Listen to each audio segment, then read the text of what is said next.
Hola Joana Ortega, bienvenida, ¿cómo estás? Hola Santiago, ¿cómo estás? Un gusto estar con ustedes. Bien, gracias por acompañarnos. Me coloco esto al recibirla a Joana, se me había pasado. Joana, de lo que escuchaste, para tener el primer elemento, de lo que escuchaste decían en hecho y de las preocupaciones principales que tenés respecto a la ciudad como candidata a intendente, ¿cuál es el elemento fundamental que rescatas? Bueno, el elemento fundamental que rescato es que tenemos que generar verdadera transparencia en la gestión y un reordenamiento administrativo. Nada de lo que agobia a esta ciudad podemos lograr si es que no reordenamos y no reorganizamos eso y no generamos una transparencia, una confianza de los contribuyentes asuncenos para con la municipalidad, para recuperar un poco ese lazo contribuyente-municipalidad que está roto hace mucho tiempo, esa falta de confianza que existe, que necesitamos para que la municipalidad pueda funcionar bien administrativamente, para que financieramente sea sustentable y para que por fin pueda prestar todos los servicios a la ciudadanía. El reclamo que hiciste respecto a información pública no fue respondido hasta ahora. Vimos que hablaste mucho tiempo con Denecho. ¿Qué te dijo? Bueno, él insiste de que esos documentos están. Yo lo que le pregunto entonces es por qué no entregan, ¿verdad? Él me explicaba, yo insistía en lo mismo, ¿por qué no entregan? Porque él repite 1000 veces el que nada debe, nada teme. Pero por lo visto deben algo, por eso tanto temen en entregar esos documentos, ¿verdad? Y lo más grave me parece que es que ya empiezan con esta historia de que los documentos públicos son privados. Nada que tenga relación a gastos públicos puede ser documentación privada y eso se tiene que disponibilizar a la ciudadanía, es decir, que sea accesible. Él hablaba de un Excel que está en una página web oficial y que eso no puede ser manipulado y fantástico, pero entonces pongan los documentos respaldatorios, lo que nosotros concretamente queremos saber y lo que yo reclamo que ahí en el Excel no se puede ver es con qué criterio contrataron esa empresa, cuánto costó cada tapabocas si compraron tapabocas, a cuánto compraron el kilo de arroz, si es que tenían kits de alimentos adquiridos, o cuánto gastaron en cada uno de los insumos que compraron. Y eso es lo que todavía la municipalidad no puede explicar, y al no poder explicar ya entran con las chicanas como que son documentos privados, como que la firma de los cheques. Tapen la firma de los cheques, pero entreguen, muestren que pagaron, cómo gastaron, ¿verdad? Y hoy la única respuesta a esa pregunta es que es una cuestión de timing, de tiempo, y no te lo ponen a disposición ahora porque estamos a las puertas de las elecciones. Fíjate lo que sucede en la gobernación del Departamento Central, que hasta ahora no se remite al Ministerio Público el informe final de Contraloría y la sospecha justamente que se tiene es que esto se va a dejar pasar las elecciones para que se tenga completamente el dato. Y el discurso es de que los datos ya están luego disponibles, claro, que las copias ya están visibilizadas, pero el órgano responsable no remite la documentación y no la pone a la vista. Y es lamentable realmente porque entran con chicanas a no entregar la información cuando la municipalidad debiera funcionar perfectamente en paralelo a las elecciones. Es decir, César Oglá no es candidato. Lo que vemos es la ejecución presupuestaria hasta abril del 2020, porque de hecho están violando ya toda la normativa respecto a ejecución presupuestaria que tiene que estar disponible en la página web de la institución mensualmente. Esto es lo último que figura en la página web de la municipalidad. Y si ven ahí el rubro 831, ya tenían una ejecución hasta abril, ¿verdad? Que estaban ya obligados a pagar. Esto es sin la ampliación. Hay otro documento, ahí se ve, son 16.595 millones y un poquito más. Esto es sin la ampliación.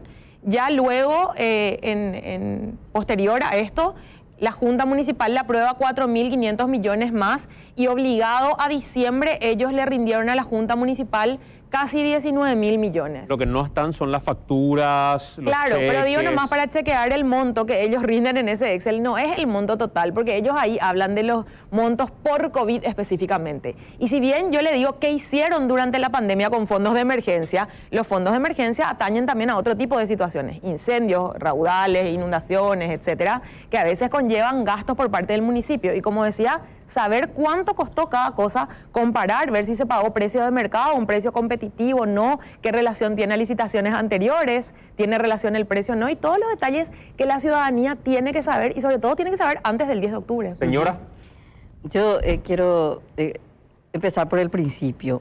Yo no la conocía a Joana, no sé quién es Joana Ortega y por qué decidió disputar en una ciudad donde hay una situación, por ejemplo, una partidocracia bastante fuerte hasta ahora, por lo menos quienes han competido han tenido el apoyo de los grandes partidos tradicionales. Pero ¿de dónde surge Joana Ortega? Y ideológicamente hacia dónde va, porque Nakayama nos decía, cuando le preguntábamos por qué no concertó con sectores progresistas o de izquierda, y él decía, textualmente decía, no, yo no voy a concertar con la izquierda radicalizada, y mencionó específicamente al Frente Guazú. Johanna Ortega no es candidata del Frente Guazú. No, yo soy candidata de la Alianza Asunción para Todos, la lista 4. Es una alianza conformada por 6 partidos y 3 movimientos.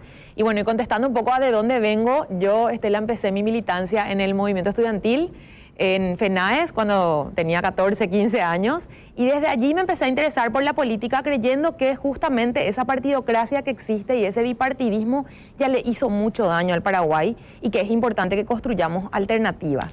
Y en ese sentido, apostar a la militancia dentro de un partido, lo cual a veces es contradictorio. Para mí, que venía desde el movimiento estudiantil, fue contradictorio en un inicio, pero que siempre pensé es importante que gente nueva, gente buena, llegue a la política para combatir todos estos vicios instalados por los dos partidos, por las cúpulas de los dos partidos tradicionales, porque hay responsables detrás de eso, y eso hay que decirlo claramente. Y bueno, así inicié mi militancia en el Partido País Solidario allá por el año 2003, desde los 16 años, y siempre aposté a construir colectivamente desde un espacio juvenil, desde un espacio nuevo y desde un espacio alternativo. Y cuando me propusieron mis compañeros y compañeras tomar el desafío de candidatarme a la Intendencia de Asunción ya con 18 años de activismo político, dije, claro que sí, porque creo que gente nueva tiene que llegar a la política, y sobre todo porque creo que eso también puede inspirar a que más jóvenes y más mujeres nos involucremos y tratemos de cambiar esta realidad. Luis. Si hay algo que en los últimos tiempos, en las últimas elecciones se vio, es que lo que le conviene al Partido Colorado es encontrar enfrente una oposición dividida. Y de vuelta estamos ante un escenario bastante parecido, donde tenemos al candidato liberal con algunas alianzas, pero otras candidaturas fuertes por su cuenta. Y definitivamente eso termina robándole votos a la oposición, buscando una posición fuerte para hacer frente al Partido Colorado. ¿Qué buscan ustedes al no buscar estrategias de alianza con el Partido Liberal? ¿Una candidatura testimonial o creen realmente que pueden llegar a la Intendencia de Asunción?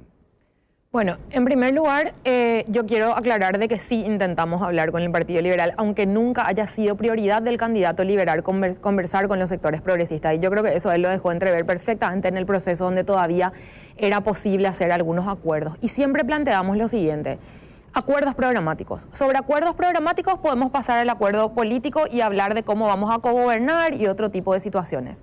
Si el acuerdo programático no existe, si no estamos de acuerdo en un modelo de ciudad, en qué ciudad queremos tener, en qué ciudad queremos vivir en 4 años, en 10, en 20, en 30, y no planificamos eso, quiere decir que no somos parte de un mismo proyecto político.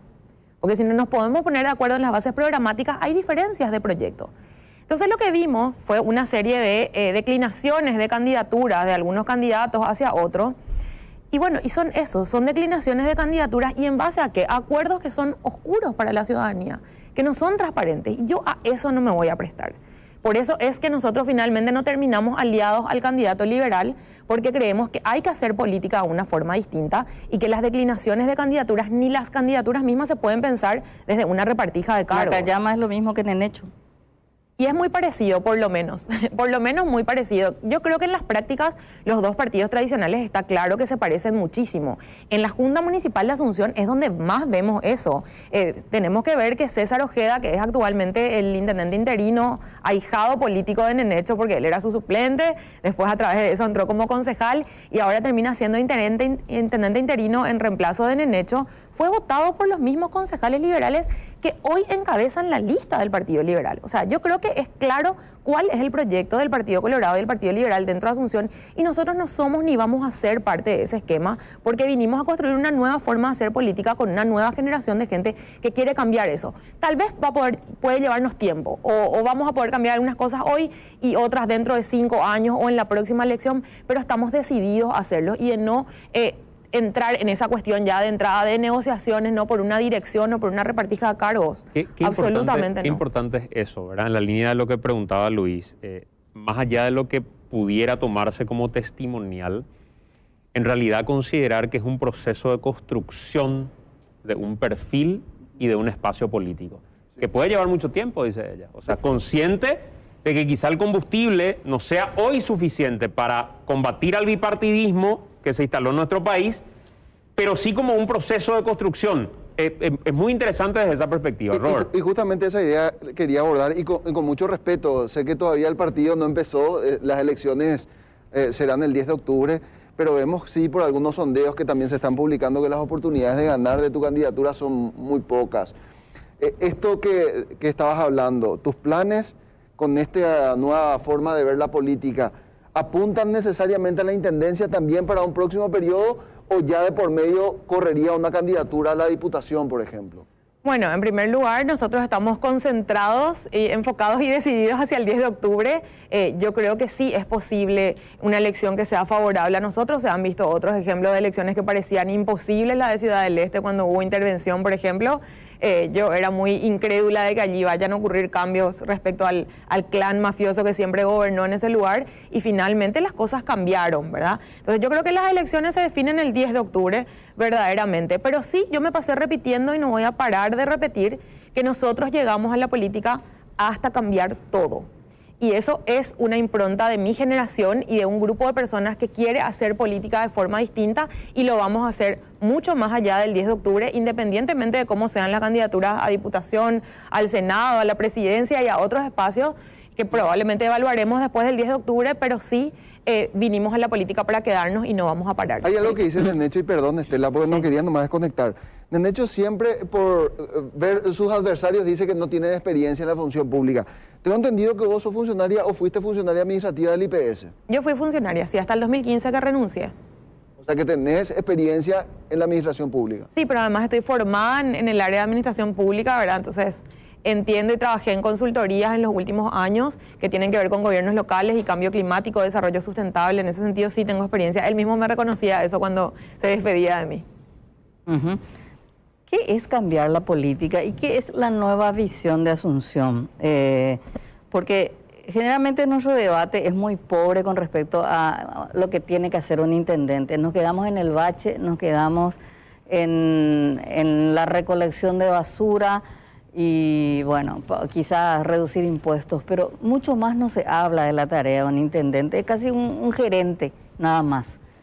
¿Qué es una nueva visión? Bueno, ahí yo creo que es fundamental pensar un poco esto que yo digo a futuro. ¿Cómo queremos que sean las cosas en Asunción? ¿Cómo queremos que sea el tráfico en Asunción? ¿Cómo queremos que sea el transporte público? ¿Cómo queremos que sean nuestros espacios públicos? Y todos los servicios que tal vez mínimos, pero que intervienen en nuestra vida cotidiana. La recolección de basura, porque está todo integrado dentro de la ciudad y de cómo vivimos la ciudad. Y en ese sentido, pensar un poco ahí, ¿cómo llegamos hasta esa ciudad en la que queremos estar? De un tránsito ordenado, de un transporte público que sea eficiente, de calidad, de una municipalidad que financieramente sea sustentable y verdaderamente preste servicios a los contribuyentes. Y realmente para llegar hasta ahí, no podemos seguir repitiendo las mismas prácticas que tuvimos hasta ahora. Es decir, es imposible llegar hasta ahí si seguimos votándole a Nenecho, a Wagner, a Félix Ayala, a Ramón Ortiz, a los que fueron concejales por mucho tiempo e intendentes ya comprobada, digamos, experiencia de que no funciona. A la ciudad a la que queremos llegar no vamos a llegar repitiendo estos errores. Y en ese sentido, la propuesta es pensar en una Asunción moderna, inclusiva, desarrollada, como el resto de las capitales de la región. No nos tenemos que ir muy lejos y ni siquiera a capitales. Miramos Curitiba, Rosario, ciudades que no son capitales, pero que funcionan y tienen una dinámica completamente distinta a la de nuestra ciudad. Y por supuesto que ahí el rol del intendente es mucho más que tapar baches, es pensar y planificar una ciudad a futuro y, como decía al principio, con transparencia, trazando metas, objetivos, rindiendo cuentas a la ciudadanía, haciéndole partícipe de la construcción de ese presupuesto y generando iniciativas como un tablero de control donde entremos al municipio a gobernar y digamos, bueno, nosotros queremos lograr que el tránsito sea ordenado. Bueno, ¿cuánto tiempo nos va a llevar? 2 años, perfecto, 2 años. Entonces nuestro objetivo a 6 meses es reordenar las avenidas principales, es cambiar de sentido algunas calles y vamos paso por paso tener un tablero de control y que la ciudadanía pueda ver en tiempo real cómo, según esos objetivos y metas que nos trazamos, vamos cumpliendo por proyectos y por etapas hasta llegar a esa ciudad que finalmente queremos. Yo creo que ese tipo de cosas son las que tenemos que implementar en Asunción para tener un gobierno local que finalmente sea eficiente y sustentable. Luis. Para el proyecto de ustedes, si tenemos que poner hoy en día la prioridad de Asunción, y en el caso que el proyecto llegue, esto, como decís, va en el tiempo, quizás en estas elecciones o en la próxima, ¿cuál es tu prioridad?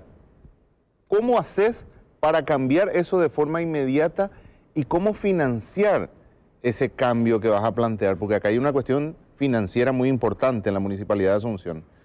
¿Cómo pensás hacerlo y qué pensás hacer? Bueno, por supuesto yo hablaba de transparencia por eso, porque es la única forma de que sea financieramente sustentable, es generar confianza con el contribuyente, rendir cuentas y mostrar qué es lo que se está haciendo para ganar esas contribuciones, regularizar algunas de otras cuestiones que tienen que ver como la fuga de contribuyentes, bueno, los mismos asuncenos que se ven forzados a mudarse porque no tienen ofertas de vivienda y otro tipo de situaciones. Pero hay prioridades y servicios que se tienen que prestar en paralelo.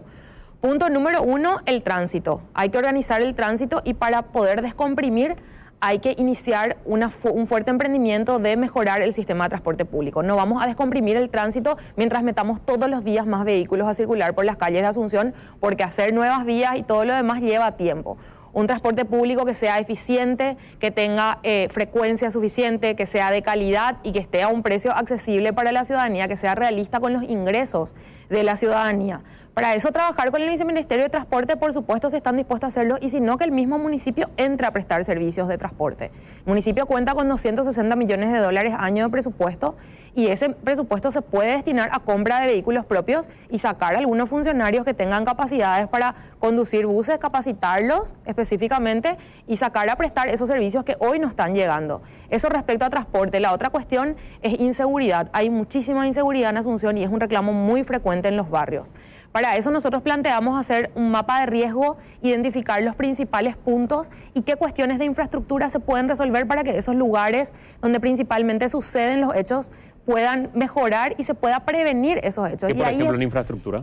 La iluminación, por ejemplo, es un gran tema. Hay zonas muy oscuras y ahí es donde está todo entrelazado. El transporte público pasa cada 30 minutos en horario nocturno y ahí suceden los asaltos en la oscuridad mientras que esperan los colectivos. Entonces, mejorar esa infraestructura también. Iluminación, todo lo que tiene que ver con seguridad vial para los peatones también tiene un fuerte componente de seguridad. El estado de las veredas y las calles, porque realmente no hacen propicio a que las personas puedan caminar, y esas son cuestiones de infraestructura donde la municipalidad puede intervenir rápidamente. Por otro lado, también tenemos policía municipal que puede resguardar los espacios públicos para evitar que sucedan hechos como últimamente venimos viendo que ya suceden en el Botánico, en espacios que son municipales, en plazas y demás.